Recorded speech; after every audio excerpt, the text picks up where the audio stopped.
Bonsoir et bienvenue dans votre édition C'est bien ici. Merci de nous rejoindre. Et sans plus tarder, commençons avec cette problématique, celle des sangliers, dont la population ne cesse d'augmenter aux grandes dames des agriculteurs.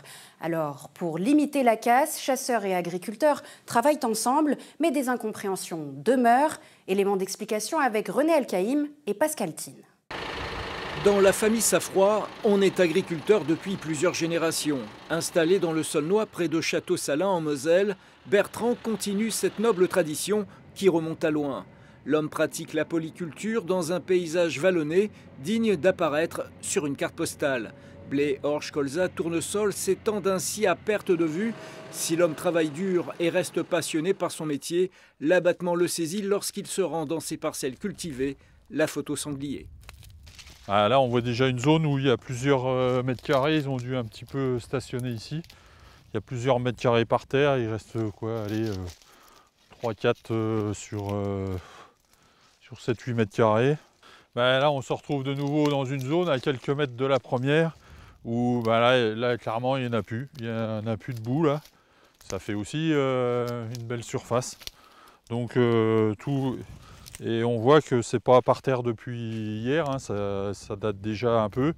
On voit d'ailleurs déjà des petits tournesols qui ont commencé à repousser. Donc ça c'est pareil, ça va nous gêner dans la culture suivante. Là quand on regarde un peu plus loin là-bas, pareil, il en manque plein. Là, sur des endroits comme ça, c'est quasi, je pense, 80% de pertes. Bertrand estime ses pertes financières à près de 6 000 €. Bien que couvert par un système d'assurance mis en place par la Fédération des chasseurs, l'ensemble des dégâts ne sera pas forcément totalement pris en compte.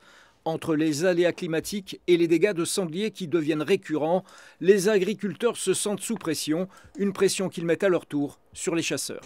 Aujourd'hui, la situation est très compliquée. Après quelques années d'accalmie, où les dégâts étaient relativement sous contrôle sur l'ensemble du territoire, on observe depuis quelques semaines, quelques mois, une explosion des dégâts, notamment de sangliers. Donc ce qu'on demande aujourd'hui aux chasseurs, c'est d'avoir une action de chasse, si on va bientôt démarrer la période des battues en forêt, c'est d'être présent aujourd'hui à l'affût sur les zones de plaine, donc toutes les zones agricoles, pour chasser le sanglier, pour abattre les animaux qui produisent des dégâts sur les cultures. Pierre Lang est le président de la Fédération des chasseurs de Moselle. Il comprend l'inquiétude des agriculteurs mais estime que les chasseurs, eux, font leur part du travail.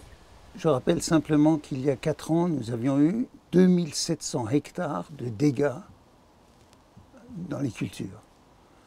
Les 3 dernières années, c'était entre 900 et 1200 hectares. Donc, plus de la moitié en moins de dégâts. Donc les chasseurs ont fait leur boulot. Quand les blés sont mûrs, si les agriculteurs peuvent les récolter rapidement, il y a moins de dégâts. S'il pleut tous les 2 jours ou tous les 3 jours et que le blé reste 3 semaines de plus sur pied, les sangliers ont le temps de faire beaucoup de dégâts. Chaque année, 20 000 sangliers sont abattus par les chasseurs de Moselle.